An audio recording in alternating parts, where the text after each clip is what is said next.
అందరికీ వందనములు. దేవుని నామమునకు స్తోత్రములు. మన యూట్యూబ్ ఆత్మీయ కుటుంబ సభ్యులందరికీ నా ప్రేమ వందనములు. నేటి మన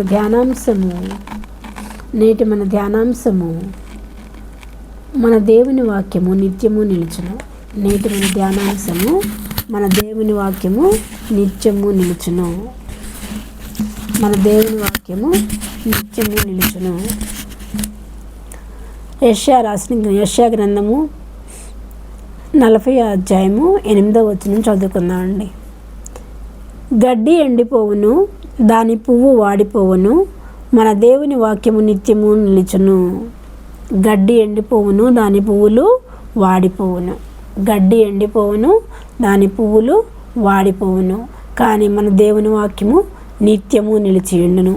ఇక్కడ గడ్డి అంటే ఎవరు? సర్వ శరీరులు గడ్డిని పోలి ఉన్నారు అని మాట్లాడుతున్నాడు దేవుడు. ఇక్కడ సర్వ శరీరులు గడ్డిని పోలి ఉన్నారు. సర్వ శరీరులు అంటే మన మనుషులందరూ, భూమి మీద ఉన్న మనుషులందరూ కూడా గడ్డిని పోలి ఉన్నారు. వారి అందమంతయు పువ్వు వలె వాడిపోవును. ఇక్కడ సర్వ శరీరులు గడ్డి అయి ఉన్నారు. వారి అందమంతయు అడవి పువ్వు వలె ఉన్నది. వారి అందం ఎలా ఉందంట? అడవి పువ్వు వలె ఉందంట.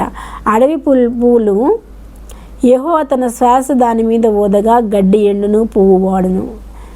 గడ్డి యెహోవా శ్వాస ఊదగా గడ్డి ఎండిపోయిద్ది. గడ్డి అంటే మనుషులు ఎండిపోతారు. వారి అందము పువ్వు అది వాడిపోతుంది.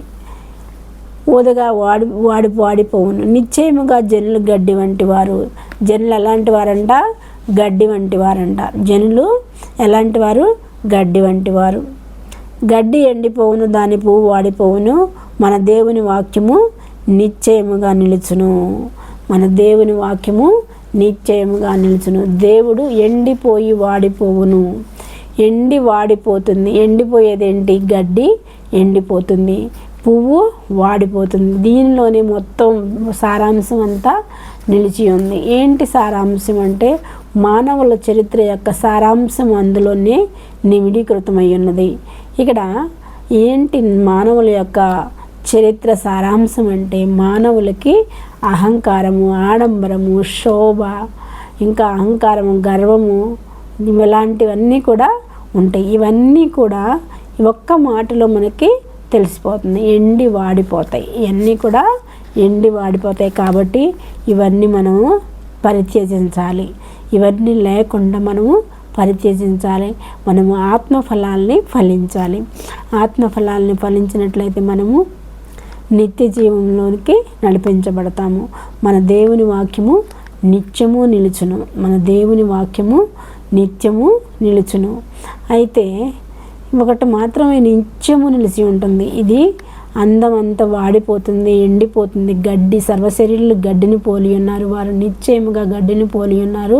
వారు ఎండి వాడిపోదురు అని చెప్పుచున్నాడు.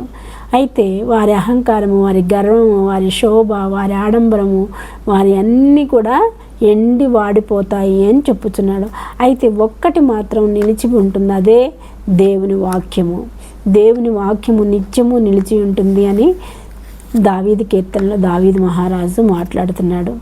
ఏమని మాట్లాడుతున్నాడు? యెహోవా నీ వాక్యము ఆకాశమందు నిత్యము నిలకడగా ఉండును. దేవా యెహోవా నీ వాక్యము ఆకాశమందు నిత్యము నిలకడగా ఉన్నది అని కీర్తన గ్రంథము 119:89 వచనంలో కీర్తనకారుడు మాట్లాడుతున్నాడు. సో ఆయన వాక్యము నిత్యము నిలిచి ఉండును. ఒక మనిషి నమ్మకం పెట్టుకోవడానికి ఏదైనా ఉన్నది అంటే భూమి మీద అది బైబిల్ గ్రంథమే. బైబిల్ గ్రంథంలో ఉన్న వాక్యం మీద మనం నమ్మకాన్ని, విశ్వాసాన్ని ఉంచినట్లయితే తప్పకుండా మనకు కావాల్సినవి మనము పొందుకుంటాము. విశ్వాస నిరీక్షణలతో ఎదురు చూసినట్లయితే తప్పక పొందేదము మేలులెన్నో. మన జీవితంలో ఎన్నో మేళ్ళు పొంది ఉన్నాను. నా జీవితంలో నేను ఎన్నో మేళ్ళు పొంది ఉన్నాను. ఒకటని చెప్పటానికి లేదు. దేవుడు అనేకమైన మేళ్ళు చేస్తూ నన్ను జీవితంలోకి నడిపిస్తున్నాడు. దేవుడు నన్ను భూమి మీద ఇక్కడ యేసయ్య అద్భుతాలు చేస్తూ నన్ను నడిపిస్తూ ఉన్నాడు. ఒకటే అని చెప్పటానికి వీలు లేని అద్భుతాలు నా జీవితంలో దేవుడు చేసి ఉన్నాడు. కాబట్టి మనుషులు భూమి మీద దేని మీద నమ్మకం పెట్టుకోగలరు అంటే అదేంటది, దేవుని వాక్యం మీదే నమ్మకం పెట్టుకోగలరు. ఎందుకు దేవుని వాక్యం మీద నమ్మకం పెట్టుకుంటారంటే, దేవుని వాక్యము ఆకాశమందు నిత్యము నిలకడగా ఉన్నది, నా మాటలు గతించను, భూమి ఆకాశములు గతించను, నా మాటలు గతించవని యేసయ్య భూలోకంలో ఉన్నప్పుడు చెప్పి ఉన్నాడు. కాబట్టి ఆయన మాటలు గతించవనేది నిజము. భూమి ఆకాశములు గతించిన నీ వాక్యము పొల్లైనను సున్నైనను కొట్టివేయబడదు అని మాట్లాడుతున్నాడు. సో మనము నిత్యము నిలిచి ఉన్న యెహోవా వాక్యాన్ని మన హృదయంలో పదిలపరచుకున్నట్లయితే మనకి దేవుడు నిత్య జీవాన్ని అనుగ్రహిస్తారు. మన హృదయంలో ఏమి స్థిరపరచుకోవాలి, నిబ్బరంగా ఉంచుకొని హృదయంలో మన హృదయమును పలక మీద ఆయన వాక్యాన్ని రాసుకున్నట్లయితే, ఆయన వాక్యాన్ని నిలబెట్టుకున్నట్లయితే, భూమి ఆకాశములు గతించను, నా మాటలు పొల్లైను సున్నైను కొట్టుపోవు అన్న దేవుని వాక్యాన్ని మన హృదయం అనే పలక మీద రాసుకున్నట్లయితే అది నిత్యము నిలిచి ఉంటుంది. మనం కూడా నిత్య జీవనంలోకి నడిపించబడతామండి.